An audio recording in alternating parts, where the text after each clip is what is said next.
வீட்லயே இருக்க சொன்னீங்க? அவங்க நம்ம கூட வரதுக்கு எவ்வளோ ஆசைப்பட்டாங்க தெரியுமா daddy?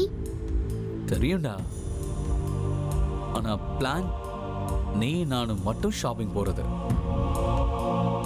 I don't want to change my plan. திடீர்னு ஷாப்பிங் எதுக்கு? என்ன வாங்க போறோம்? வாங்க வேண்டியதுக்கு ஒரு சின்ன லிஸ்ட் இருக்கு.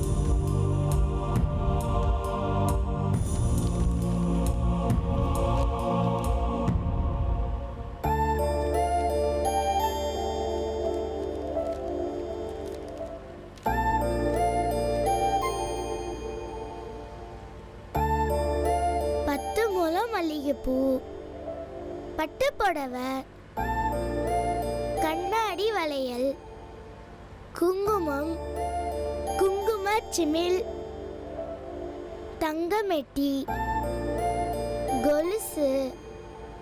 என்னப்பா லிஸ்ட் போயிட்டே இருக்கு? எஸ்.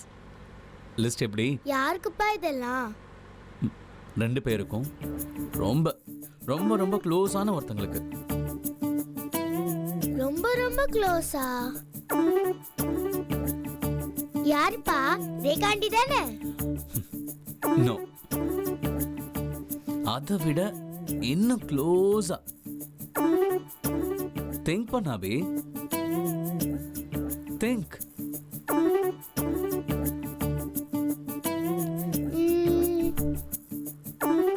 ஓ, திவ்யம்மா தானே? கரெக்ட். இதெல்லாம் திவ்யம்மாக்காகவா வாங்க போறோம்? ஆமா, இதெல்லாம் திவ்யா என்ன வாங்கி தரணும்னு சொல்லி லிஸ்ட் போட்டிருந்த விஷயம். அவ்வளவு அம்மா கேட்டாங்களா? ஆமா. எல்லாம் இப்ப வாங்குறோம், ஓகே. அதை எப்படி அம்மா கிட்ட கொடுப்பீங்க?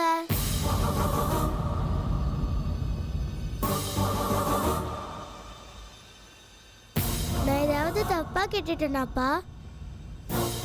அம்மா நம்ம கூட இல்ல, அவங்களுக்கு பிடிச்சதெல்லாம் வாங்குறோம்.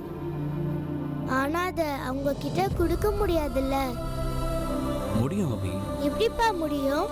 இன்னும் 2 வீக்ஸ்ல திவ்யாவோட நினைவு நாள் வருதுல்ல? தெரியும். அன்னைக்கு அம்மாவுக்கு வாங்குற திங்ஸ் எல்லாம் வச்சு பூஜை பண்ணா திவ்யா அதை ரிசீவ் பண்ணிக்குவா.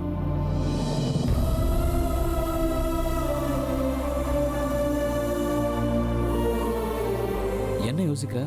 நீங்க சொல்றது உண்மையானு யோசிக்கிறேன். ப்ராமிஸ்.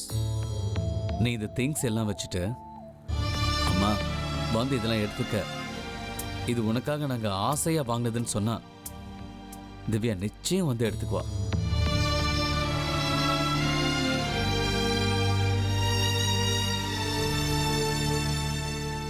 ஹலோ, மறுபடியும் என்ன யோசனை?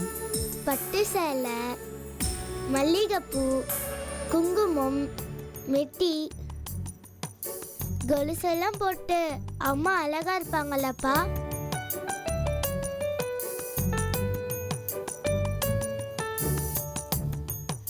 சொல்லுங்கப்பா. ரொம்ப அழகா ஏஞ்சல் மாதிரி இருப்பா. என்னாலதான் அம்மாவை பார்க்க முடியாதுல்லப்பா. முடியும். எப்படிப்பா முடியும்? எப்படி முடியும்னா